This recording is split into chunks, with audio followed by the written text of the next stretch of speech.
मेघवन में बारिश जोरों से बरस रही थी। चिंकी नाम की एक चिड़िया का छोटा सा परिवार है और वो लोग एक छोटे से घोंसले में छुपे हुए थे। माँ चिंकी और उसके दो नन्हे बच्चे टिंकू और पिंकू। बच्चों, तुम बाहर मत जाना, बहुत तेज बारिश हो रही है। कुछ खाने को नहीं है घर में, मैं खाना लेकर आती हूँ।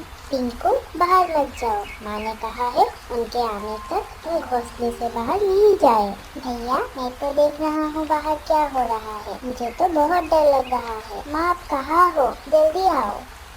पर उस दिन जंगल में खतरा भी आ रहा था। इसी बीच दूसरी ओर चिंकी चिड़िया खाने के लिए बाहर चली गई थी।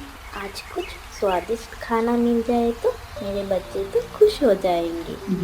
चिंकी ऊपर से उड़ते उड़ते नीचे नजर घुमाती है। तभी उसकी नजर एक बिल के पास खेल रहे दो खरगोश के बच्चों पर पड़ी।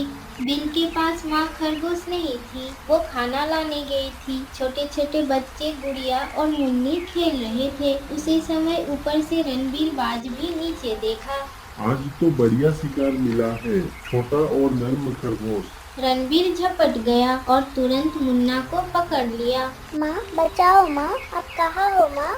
रणबीर ने बेरहमी से मुन्ना को उठाकर निगल लिया। गुड़िया सहम कर बिल के पास चिपकी रही। रणबीर अब गुड़िया की ओर झपटने ही वाला था कि चिंकी ने ऊपर से देखा और उसकी रूह कांप उठी। ये क्या, तुमने क्या कर दिया? ये एक छोटी सी चिड़िया क्या ही कर सकती है। पर चिंकी ने डरने की बजाय तुरंत काम लिया। वो नीचे झपटी, गुड़िया को अपनी चोंच में जकड़कर जल्दी से पास की झाड़ी में छुपा दिया। ये तूने ठीक नहीं किया चिड़िया, मैं तुम्हें छोड़ूंगा नहीं। शुक्रिया आंटी, आपने मेरी जान बचा ली, लेकिन मेरे भाई को मार डाला इस बूढ़े बाज ने। चलो छुप जाओ तुम, अब तुम्हारी माँ आ रही होगी। माँ खरगोश दौड़ती हुई आई। चेहरे पर भय और आंखों में आंसू थे। अरे, ये सब क्या हो गया? मेरा तो सब कुछ लूट गया। मुन्ना, ओ मेरा बच्चा, क्या हो गया तुम्हें? कौन कर गया ये सुलूक? माँ, मेरे भाई को बूढ़े बाज ने खा लिया। शांत हो जाओ रानी, तुम्हारा एक बच्चा सुरक्षित है। अगर मैं ना आती तो तुम्हारा ये बच्चा भी जीवित ना होता। शुक्रिया चिंकी, तुम्हारी वजह से मेरा एक बच्चा ठीक तो है। कोई बात नहीं रानी, अब मैं चलती हूँ, गुड़िया का ध्यान रखना।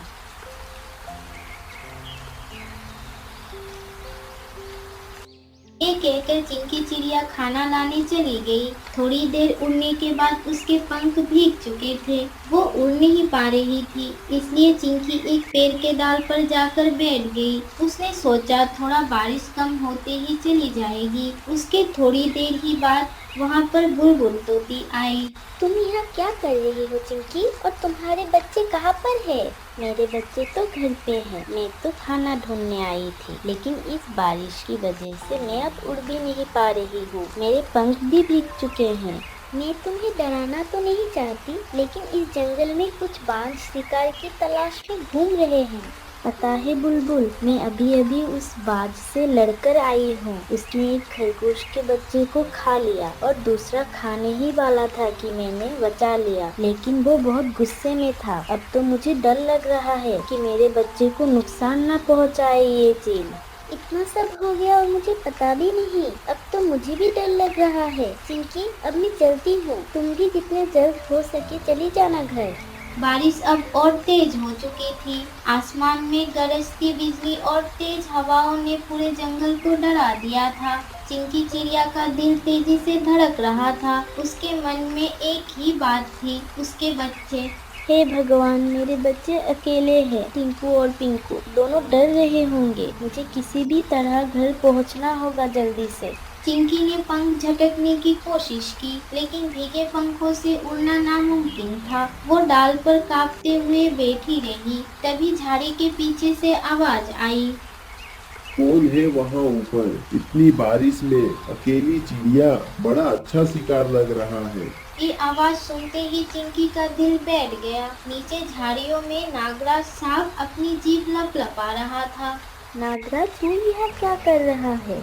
शिकार की तलाश में हूँ चिंकी रानी, और तू खुद आ बैठी मेरे ऊपर के डाल पर। अब नीचे उतर जा, वरना मैं खुद चढ़ जाऊंगा। चिंकी ने चारों ओर नजर घुमाई। बारिश थम नहीं रही थी और वो उड़ नहीं सकती थी। नीचे सांप था। उसने तुरंत एक योजना बनाई। रुक जा नागराज, पहले तू ये तो देख ले कि नीचे तेरे पीछे क्या है। क्या मेरे पीछे? कहाँ? कौन?